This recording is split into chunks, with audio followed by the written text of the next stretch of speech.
Hello, this is Greg Smalley from 366 Weird Movies, here with the inaugural version of our Pod 366, a weird movie podcast. This is actually take two after we did a take and it got cut short. So we're starting again. It's all fun. And my first task first. Okay. First task, second time. First task, second time.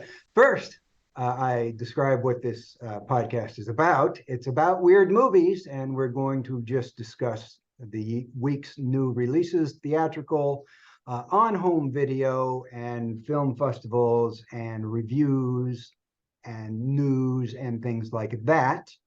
And in the future, we will have guests, including next week, we have a guest scheduled. And they will talk about their own projects as well as talking with us about what's new.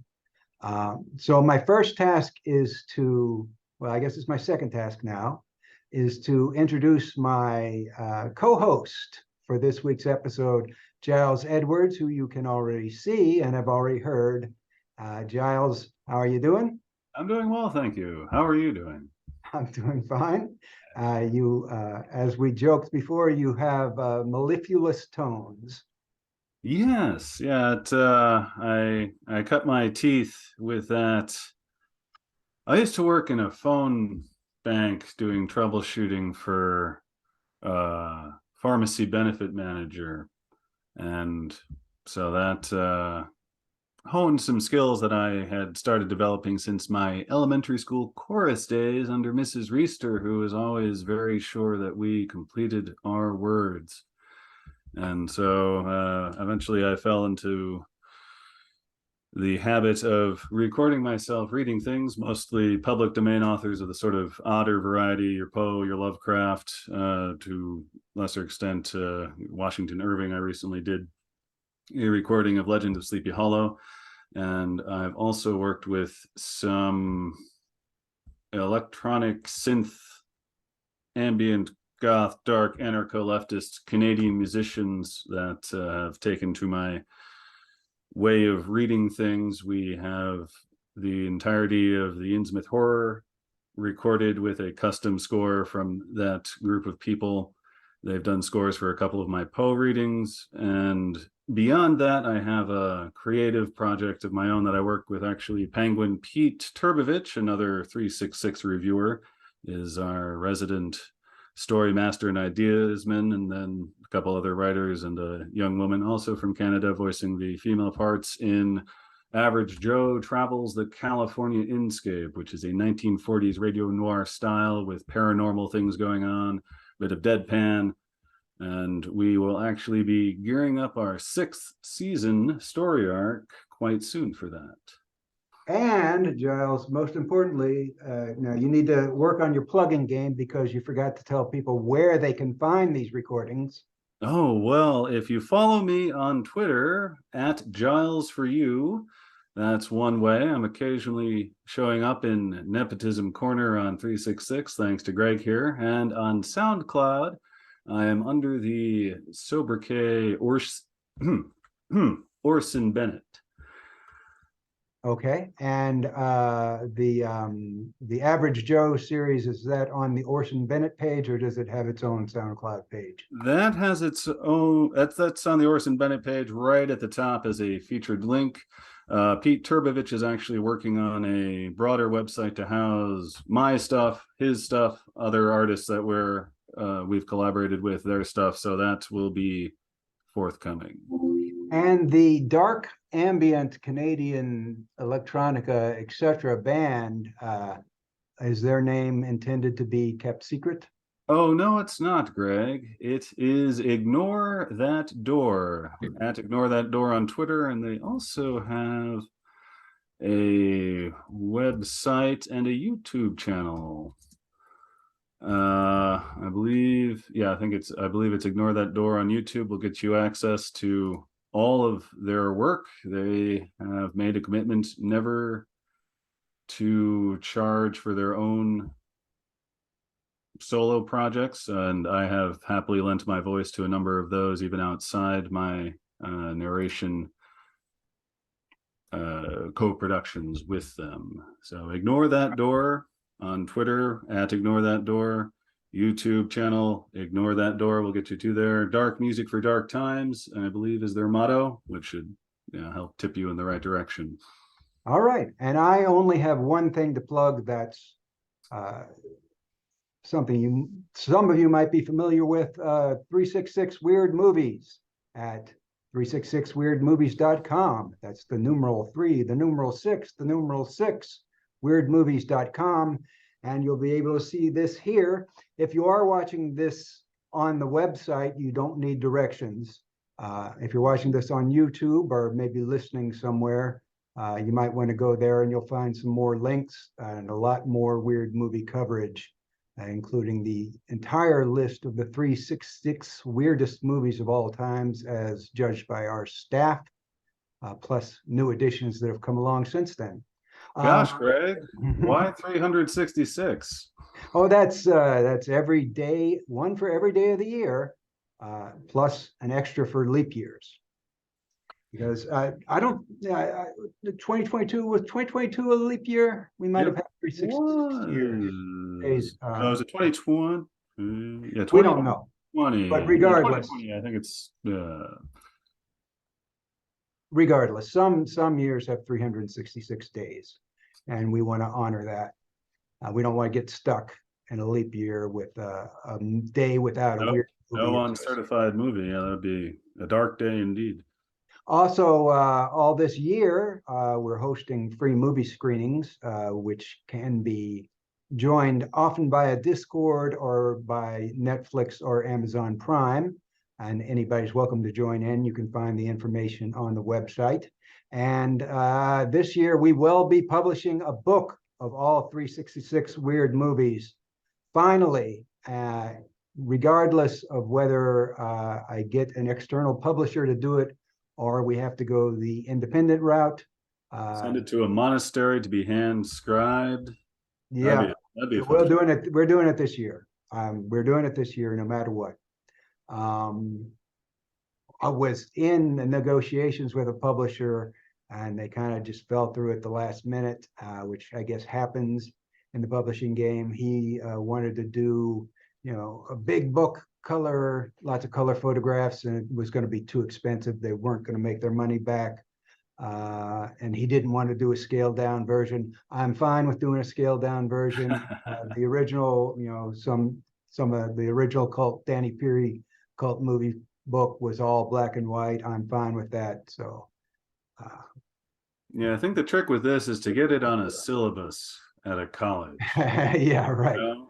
So, but at any rate, let's move into what we're here for, which is discuss the week in weird movies. And we are in a slow period in movies. In general, the holidays are over. People are still on vacation.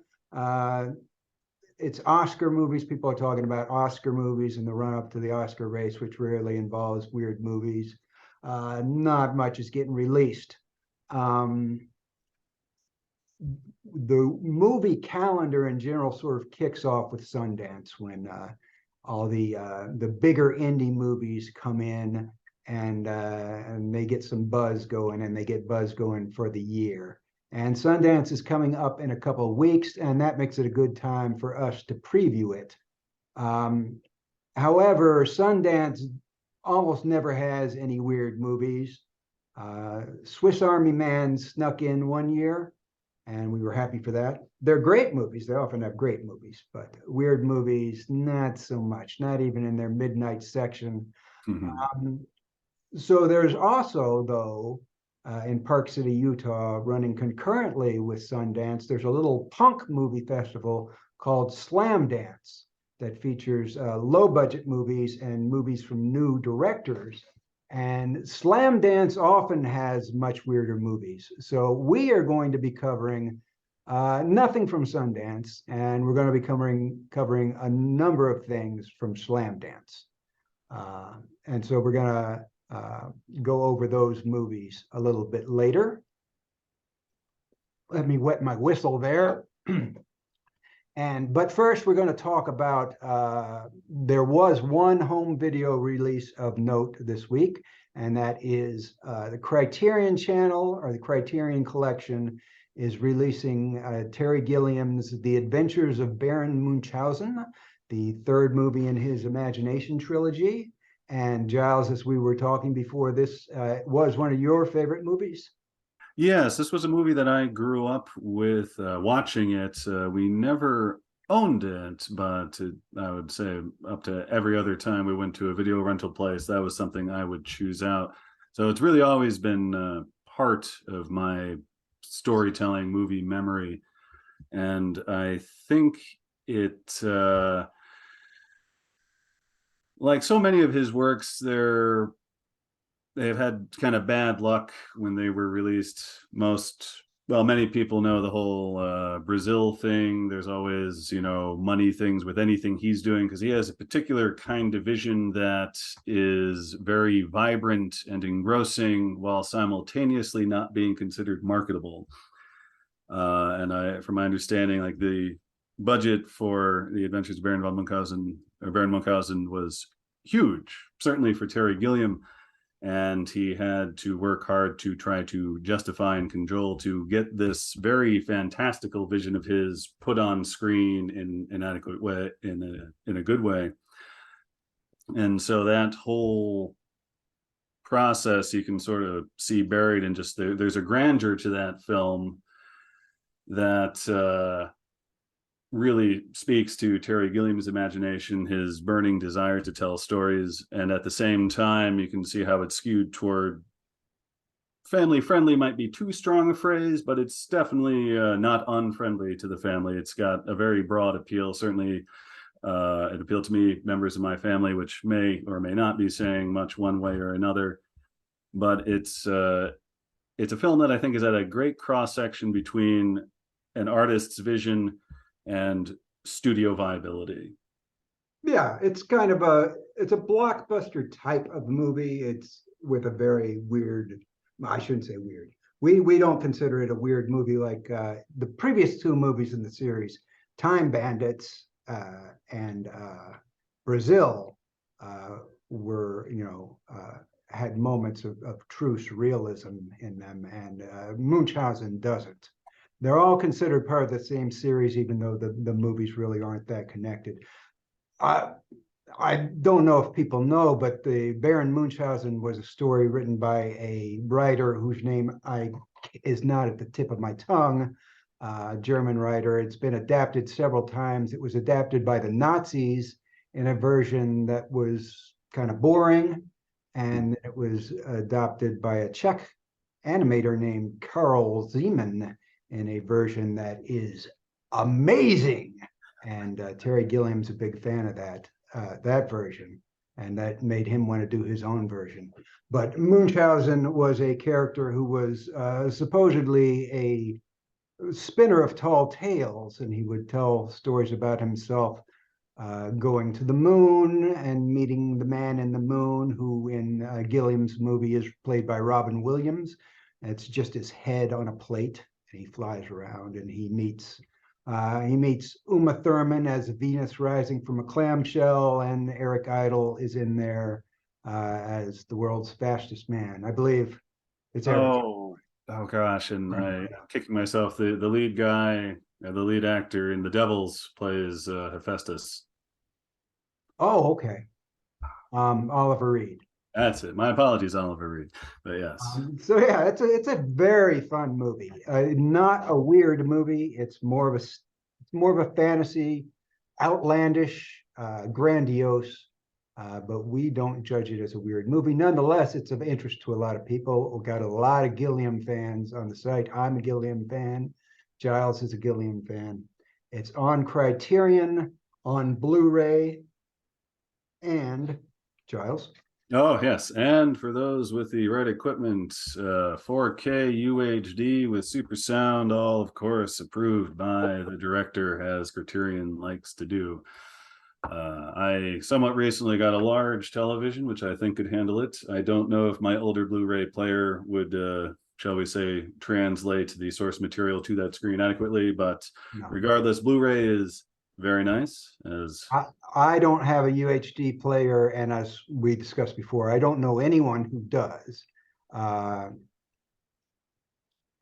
don't know if it's going to be the format of the future or not, because I think it really is only for people with very elaborate home theater systems. And I think standard Blu-rays are good enough for most people, and most of us poor folks.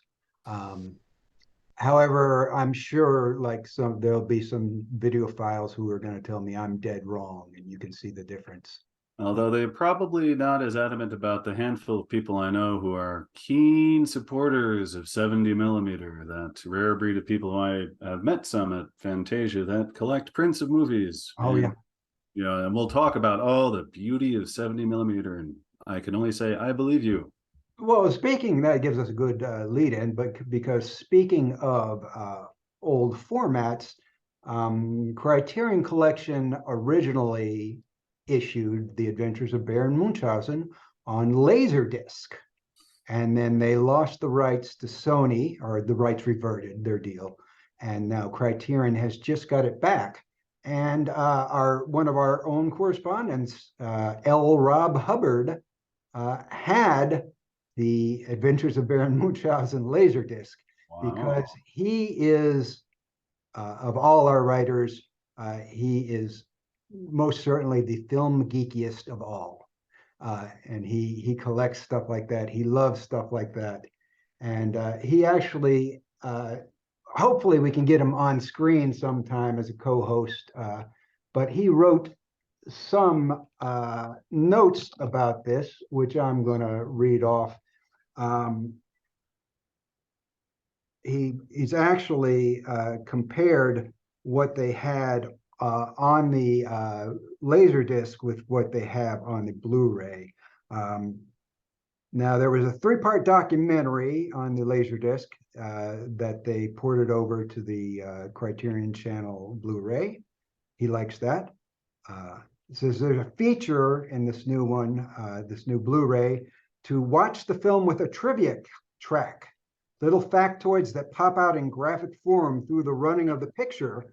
Some might find it annoying, but it's actually a pretty clever way to incorporate info. Production art also pops into a picture-in-picture. Clever, but he would have preferred a still gallery, which apparently they did not include. He says also, there's a new commentary track by Terry Gilliam on this release, accompanied by co-screenwriter Charles McKeown. The LaserDisc had Gilliam solo, and that was not ported over.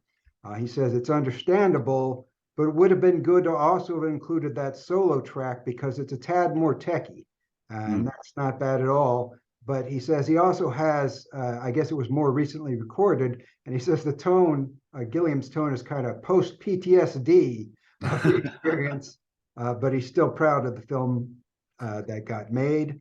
So L. Rob goes on, a lot of material did get reformatted into presentation in Blu-ray. He thinks the LaserDisc is all out there in raw form, great for the film fanatic and film student. So yeah, if you're really into film, buy a LaserDisc player just so you can get those old Criterions, because the old ones apparently had a lot more material on them. Yeah, I think I've only seen one movie on LaserDisc. That was back in college, so it was, I don't know why the professor opted for it, but yeah, The Man Who Fell to Earth I saw on I guess it was 2 LaserDiscs because it was kind of a long movie, and there's that whole nostalgic flipping of sides, since they're more akin to vinyl record, CDs to vinyl records kind of thing. Yeah, I went straight from VHS to DVD, bypassed LaserDisc. Yeah. Okay, so that's the only release. A lot of weeks we're going to have a lot of releases to cover. We spent some time on that one because that's the only thing coming out this week of any interest to you guys. And next week there's going to be a number of things to discuss, but we are going to move on instead to Sundance and Slamdance.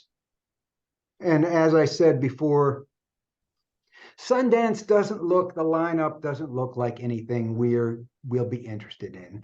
Sometimes something slips under the radar. The description doesn't describe how really weird the movie is. I think that happened with Swiss Army Man, and we were surprised by it.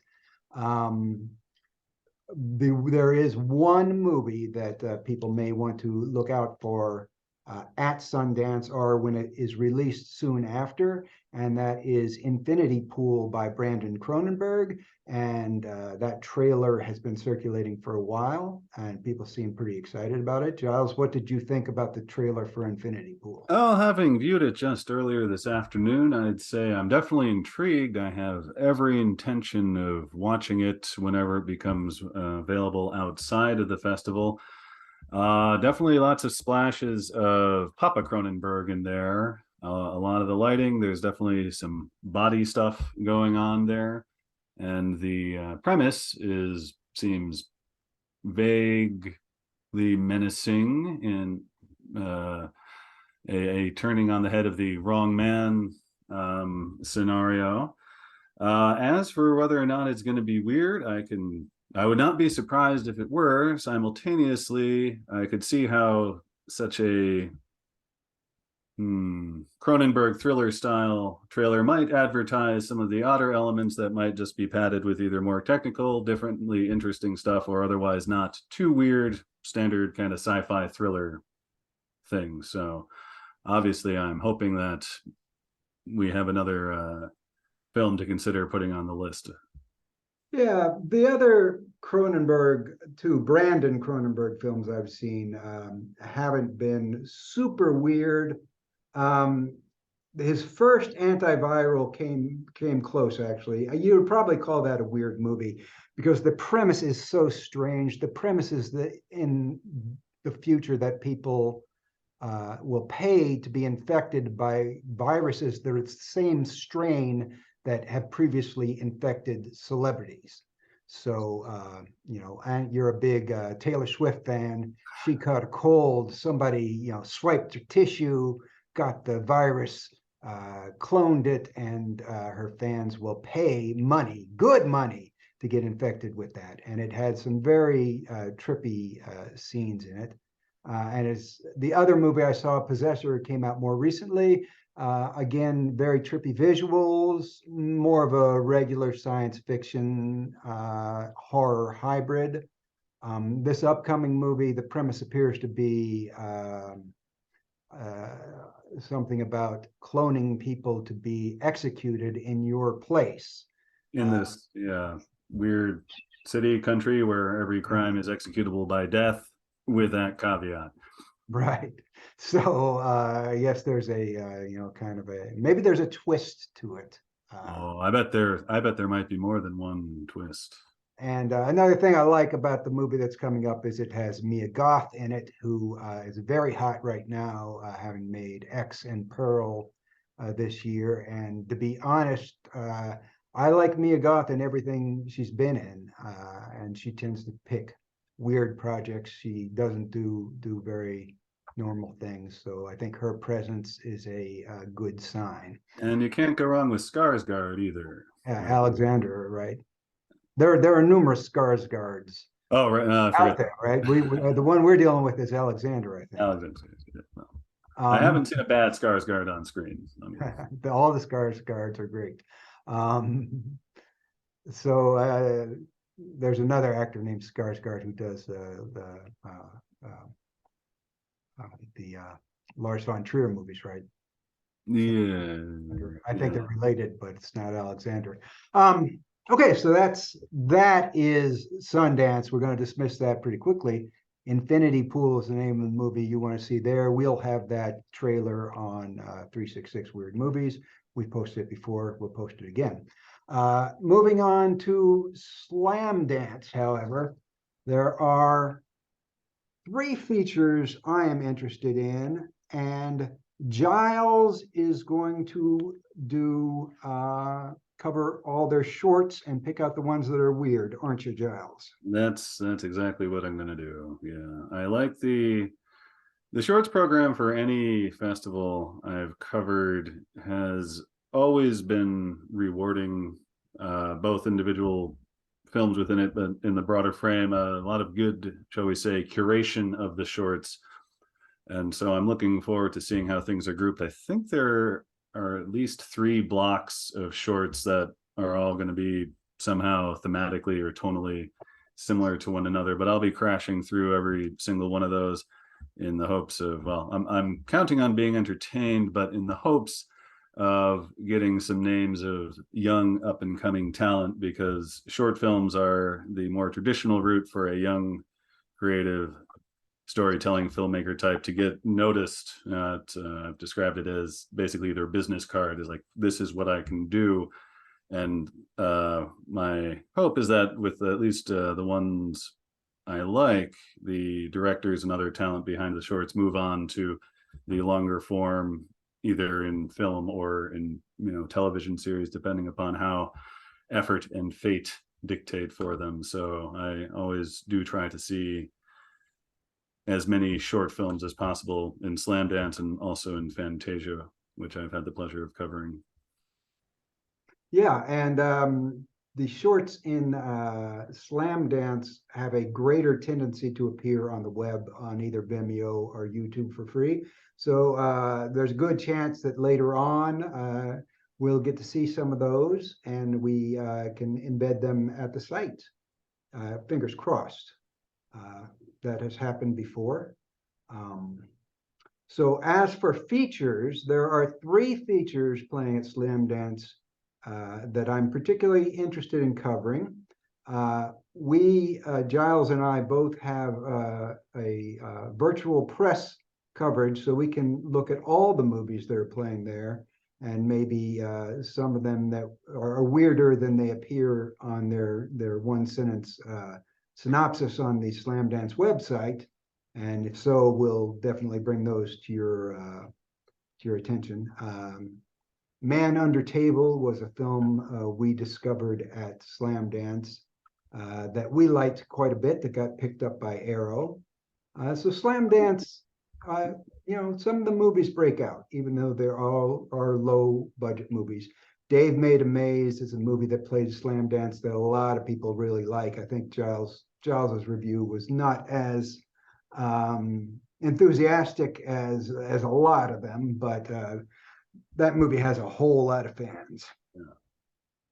But the movies this year that I am particularly interested in, just from the description on the site, I'm going to read you the programmer's description. One is called Free LSD. I think it's the closing night picture. It's from director Dimitri Coates, who is in a punk music band. And we're going to have on the website, there will be a music video from him that uses the video from the movie in it. I don't know if the song's in the movie. I assume it would be. But the synopsis is: an elderly sex shop worker's attraction to a younger woman leads him to an erectile dysfunction doctor whose treatment reveals an alluring but treacherous alternate reality. And that is called Free LSD. And a lot of promising words in that. Yeah, a movie called Free LSD has to be weird. Next one is New Religion, a Japanese film that has already played at several festivals. Director is, I'm probably not going to pronounce it right, but I think it's Keiichi Kondo. Kondo or Kondo. I can't pronounce Japanese. I'm sorry. I'm sorry, Mr. Kondo or Kondo. The synopsis reads: Miyabi lost her only daughter in an accident. One day she meets a strange man. The man demands that she let him take a picture of her spine. The trailer for that one is out and has been out for a while. I saw it because it was shared on Twitter by either Aaron Moorhead or Justin Benson, and they were, really in love with it. And the trailer is very atmospheric, looks slow-paced horror, very deliberate, and it looks like it's got a good shot at being weird. Giles, you didn't catch that one, did you? No, I didn't. I only recently started following those two since I watched their latest movie. The third movie is called, that I'm interested in, and we'll definitely cover, is called Fuzzyhead. And this one is going to be weird, I can almost certainly guarantee you. It's directed by Wendy McColm. It's her second film. Her first film was Birds Without Feathers, and that was definitely weird. That was the one that if you've seen it, you'll always remember the sex scene with Jeff Goldblum, because it's pretty unforgettable. And Giles is cracking up at that. I was just say that describes every sex scene with Jeff Goldblum you see. Right? Yeah, that was, but that was the takeaway scene from that movie. Now it's described here as insomnia-ridden Maria is on the run after the murder of her mother. Now Maria must confront her everlasting void to find out the truth of what really happened and at last undo all that has been done. And although that sounds a little generic in the description, they have sent me a press package that shows that there's going to be a lot more to it. It's another film that's going to be shot out in the desert landscape like her first film, Birds Without Feathers, was. And there's going to be a lot of craziness and a lot of subconscious imagery. And there is no trailer out for that one yet, but I got high hopes for that one. And Giles, did you see anything else on the Slamdance menu that? To be honest, I only really looked at it earlier this afternoon when we were doing our preliminary discussion. I have gotten some information from the A Perfect Day for Caribou People, which looks, as I said to you before, a non-zero chance of it being weird. And so, as always, my hopes are high. And in general, I've got an archive list of various features that either publicists or the talent themselves have sent along. So I will be looking more closely as the dates for that festival approach. And we may also approach some of those people either to be podcast guests or for separate interviews. That's always a possibility. And so that Slamdance begins on the 20th, I think. Yeah, the live screening on 20th through 26th. So that week, which is, it's going to be 2 weeks from today, we're going to start covering that, and that we'll cover that all week for that final week of January. Will be devoted to Slamdance. Plus, we'll have this podcast hopefully will not have been canceled by then. And so that does it for this week, and that's the inaugural podcast of Pod 366. That's what we're going with. If you guys got a better name, send it in. Yeah, Pod 366, a weird movie podcast, but yeah, I suppose we generally like to be flexible, and certainly if a cooler name comes along, I'd be happy to. I just need the branding though in there. I need the words. Oh yeah. Yeah. Tie it all together so people don't get Pod 366 has only 6 characters, and that's catchy. That is catchy. So in our interviews, Giles, the first interview he did, he introduced a new tradition that we've been doing in every interview that we've ever had, and yet he's never been subjected to it. And so we're going to do that today as we close this one. And that tradition is, Giles always asks the interviewee or interviewees what their hometown is and if they can recommend a restaurant there. And so, Giles, I throw that question to you. Well, my hometown is Troy, New York.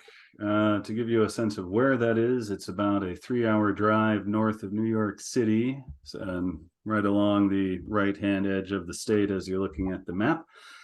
And it has probably more restaurants than it might be fair, because about half the population is of Italian descent. The other half is Irish descent. So we have a whole big pub and Italian restaurant and pizza thing going on, as well as the past 10 years have brought, shall we say, a bit of gentrification For a sort of quintessentially Troy thing, I would recommend, I'm going to go for the cheaper option, Jack's Hamburger Stand. Some people will argue that's technically in Wine and Skill, but seeing as probably virtually none of you have heard of that, it has been referred to as East Troy. This is a drive-in sliders kind of place with, small burgers, much use of caramelized onions, milkshakes, miniature weenies, and all that stuff. They are seasonal. For year-round, there's Brown's Brew Pub, which brews its own beer. They have a line of usually a dozen rotating things that they're working on as, to be served alongside well-prepared but fairly standard pub fare. So those, if you're not here in the summer, Brown's Brew Pub. If you are here in the summer, Jack's Hamburger Stand. All right. What's the population of Troy? Last I looked, I think we're at around 50,000 people. We're part of a capital district which has 3 cities of Albany and Schenectady as well. You're in the and Albany's population. What's that? You're in the Albany Schenectady area. Yeah. So are those steamed hams that they serve there? They that Albany expression, yes, they steam a good ham at Jack's Hamburger Stand. Okay. Well, we're running out of time, so I'm not going to give my restaurant recommendation for my hometown. I can have Joe ask you next time. I'm going to save that for another episode. So next week we will be back with our first guest to share this pod, and that will be Joe Badon who's a feature filmmaker and an artist and has designed our logo. So he's a friend of ours. We're going to go with that. And it seems like a successful first pod. So we're going to not be canceled immediately and go on to a next pod next week. And we may have rotating hosts also, I want to warn you. So don't get used to me and Giles every week. So that's it. All right, everybody, stay weird and bye-bye. Bye-bye.